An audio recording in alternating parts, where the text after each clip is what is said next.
सुख आणि दुःख हे तुम्हाला दुसरं कोणीच देत नसतं, तुमची मनस्थिती देत असते.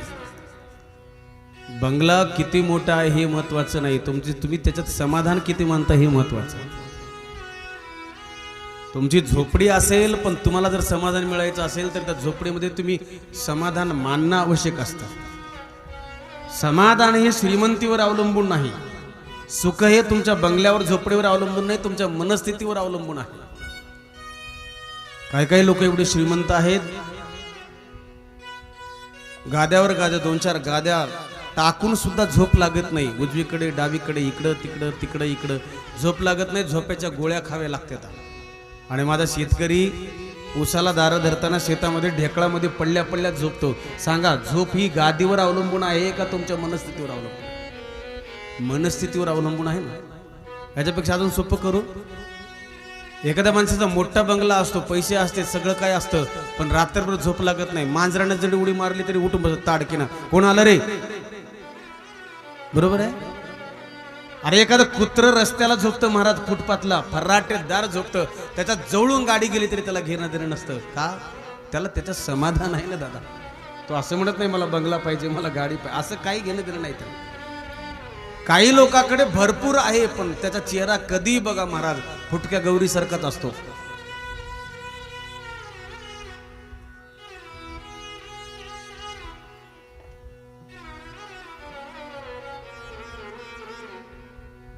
काही माणसाकडे एवढी संपत्ती असते, एवढी संपत्ती असते, पण काय करतात, दुर्दैव आहे, त्याला खाता येत नाही.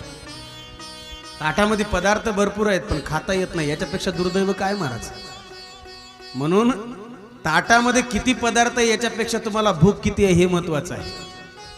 भूक लागलेली असावी, चटणी भाकर का असे ना, पण रटावून 2 भाकरी खाल्ल्या, पाणी पिलं, ढेकर दिला, निघाले, आपलं घेणं नाही देणं नाही.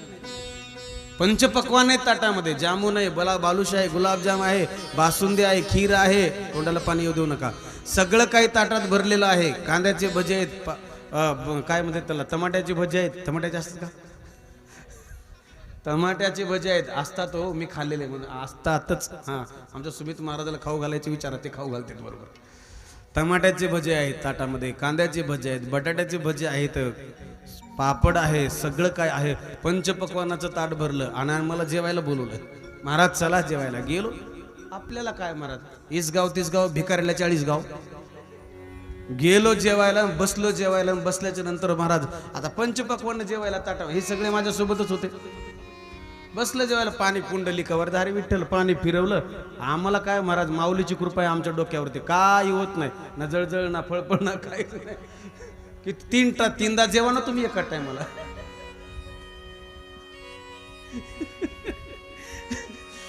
काहीच होत नाही, no no gas trouble, no काहीच नाही, त्याला ईश्वराची कृपा लागते महाराज.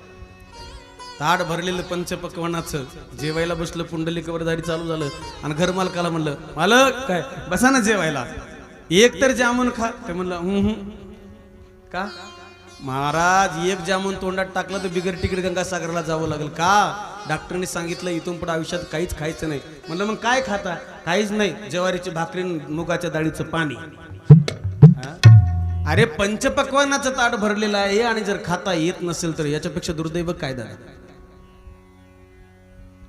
श्रीमंत लोकांकडे खायला भरपूर आहे पण भूक नाही, गरीबाकडे भूक आहे पण खायला काहीच नाही. हा विरोधाभास आहे ना. म्हणून जे आहे त्याच्यात समाधान मानायला शिका.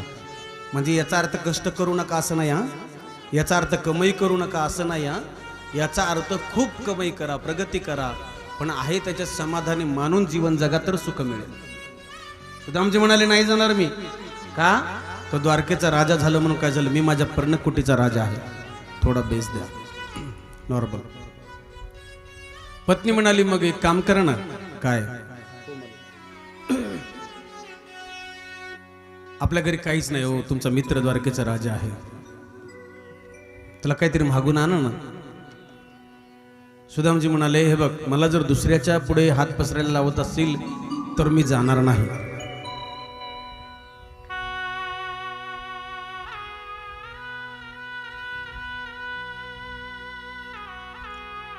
गरीब वेगळा आणि दरिद्री वेगळा.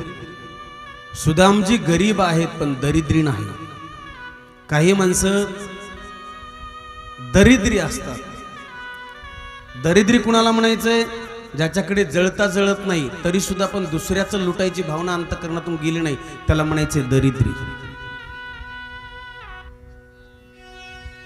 7%, 10%, 15% याला म्हणायचे दरिद्री.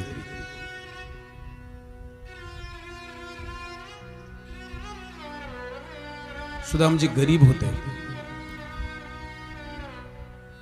नाही जाणार मी. मग शेवटी पत्नी म्हणाले, का हो तुम्हाला असं वाटत नाही का की कृष्णाकडे याचं दर्शन व्हावं? डोळे भरून आले. सुदामजी म्हणाले, सुशीला ऐसा कौन होगा इस दुनिया में जिसका मित्र कृष्ण हो लेकिन उनसे मिलने की इच्छा नहीं हो? ऐसा कौन है दुनिया में?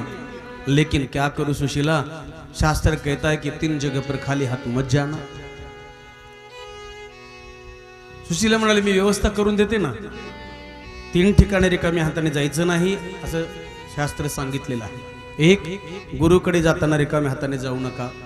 देवाकडे जाताना रिकाम्या हाताने जाऊ नका. मित्राकडे नातेवाईकाकडे जाताना रिकाम्या हाताने जाऊ नका. काहीतरी घेऊन जा. देवाकडे जाताना काय घेऊन जाल?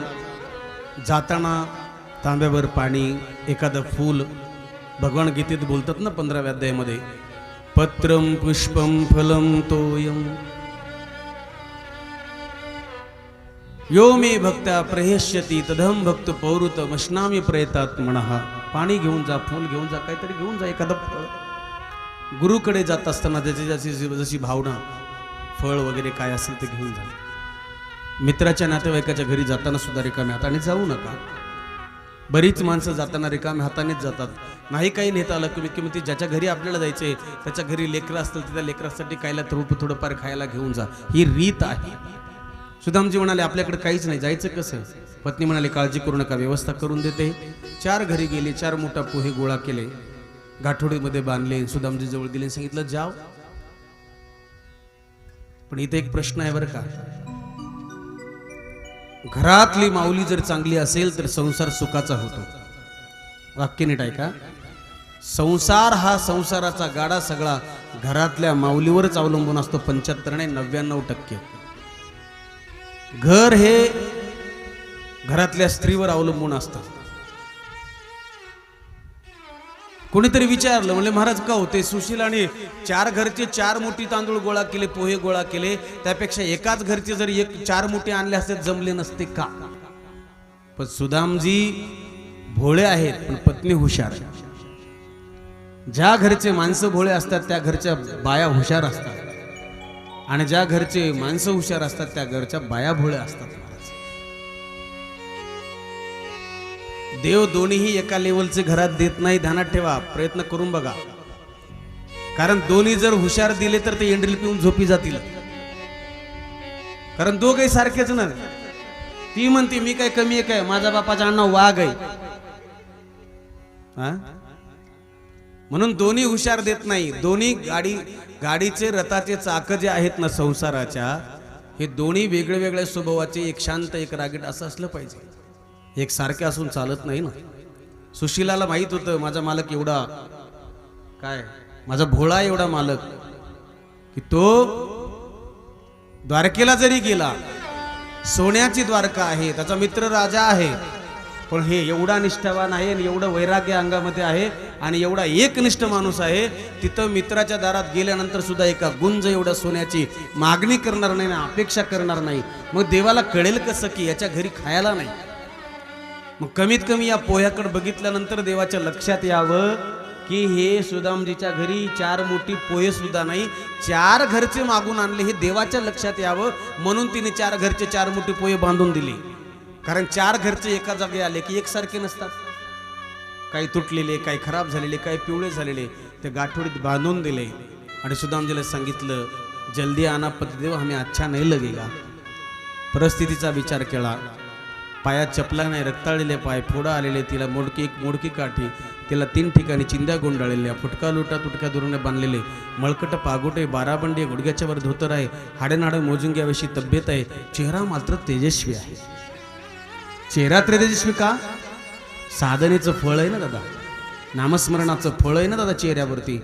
चेहऱ्यावरती मात्र एकदम फ्रेश तेज आहे. डोळे खोल गेलेले, पोट पाठीला भिडलेलं. आणि सुदामजी जेव्हा निघाले ना, आई लक्ष द्या माझ्याकडे, निघाले ना जाता जाता ऐका, त्या गाठी गाठीचं लुगडे नसलेली बायको पाया पडली आणि पडून काय म्हणाली माहिती का? पतिदेव जल्दी आना, हमें अच्छा नहीं लगेगा. पण त्याचेच ते फाटक्या कपड्यातले लेकर, पण संस्कारवान लेकर पाया पडले आपल्या जन्मदात्या बापाच्या आणि म्हणाले, बाबा काय लवकर या, आम्हाला चांगलं वाटणार नाही, तुम्ही गेलात ना लई दिवस करमणार नाही, लवकर या.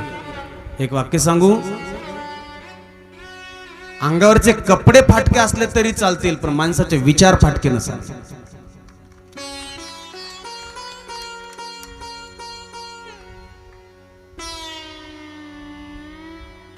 घर झोपडी असो किंवा बंगला असो, पण संस्कार असतील ना तर ती झोपडी मंदिर झाल्याशिवाय राहत नाही. ध्यानात ठेवा, ते संस्कारवान लेकरे होते महाराज. अंगावरचे कपडे फाटके असू द्यावं म्हणून अजून एक वाक्य सांगून जातो. कोणी वेड असेल, कोणी आंधळा असेल, कोणी खुळा असेल, कोणी पांगळा असेल, कोणाच्या अंगावरचे कपडे फाटके असतील, आपल्या बुद्धीच्या तराजूने त्याचं जीवन मोजायचा प्रयत्न कधीच करू नका. आपल्या बुद्धीच्या तराजूने त्याचं जीवन मोजू नका. कोणी माणसं सामान्य साधी दिसतात याचा अर्थ त्याला साधं समजू नका. अरे असायला कोणी साधं असू शकतं, पण दिसायला साधं असू शकतं, पण तो विचाराने श्रेष्ठ असू शकतं. ध्यानात ठेवा, कुणाच्या साधेपणावर जाऊ नका.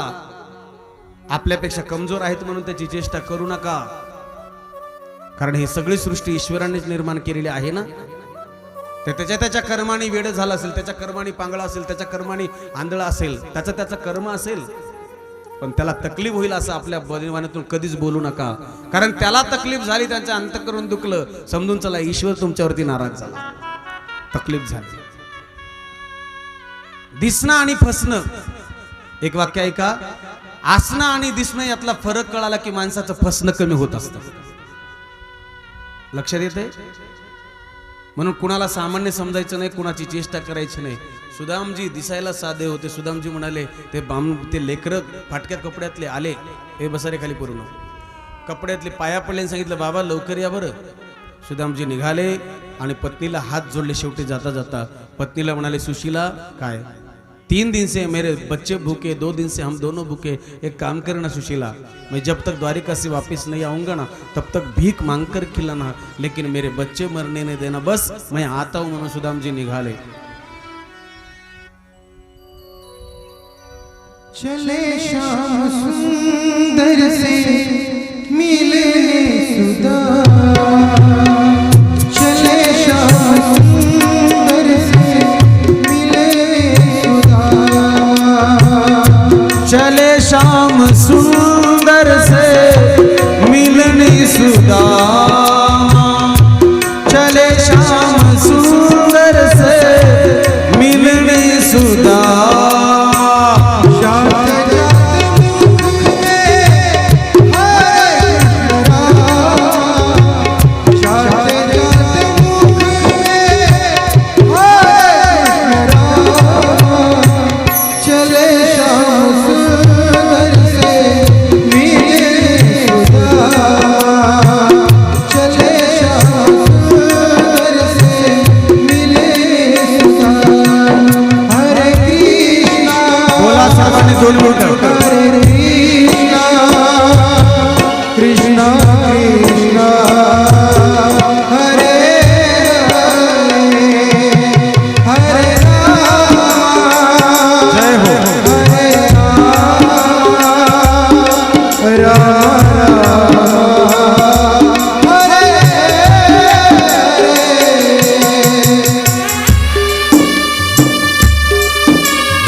बगल में दबाए